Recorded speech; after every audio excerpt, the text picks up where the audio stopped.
Welcome to the External Support Pack session for Grade Ds. For this, we will be starting off with the areas of the instructions. What you will find is there are some questions that are going to be asked. Firstly, for example, when it asks you to identify, it is asking you to recognize and name the main points accurately. So when it's saying, please identify something, it is asking you to recognize and name the main points accurately. When it asks you to explain, it asks you to provide detailed information about the subject within reason, showing how or why. This means that responses should include examples of support for these reasons. Now, if we take a look at what is expected of you in Grade D, it says identify the key issues that apply to the theme and explain the relevance of the key issues to the theme, and then you have your D3 grade. So initially what you want to do is you want to write the title of D1, identify key issues that apply to the theme, and then another title that says D2, explain the relevance of the key issues to the theme, and then a D3 that says show evidence of reading or use of sources.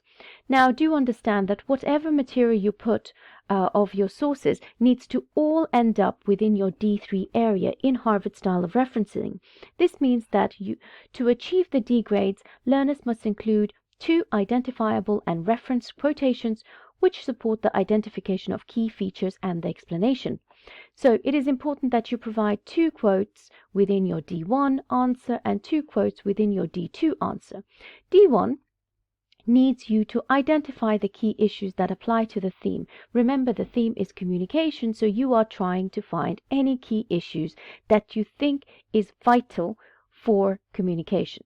The guidance says that learners must identify more than one key issue.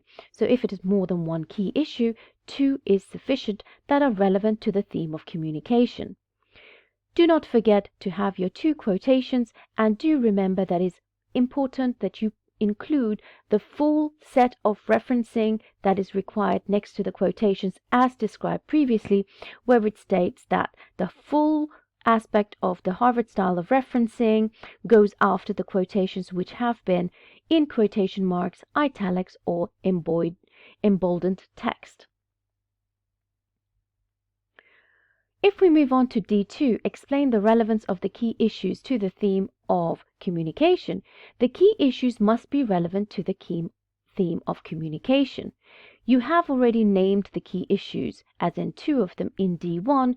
Today you are talking about how they are relevant to the theme of communication.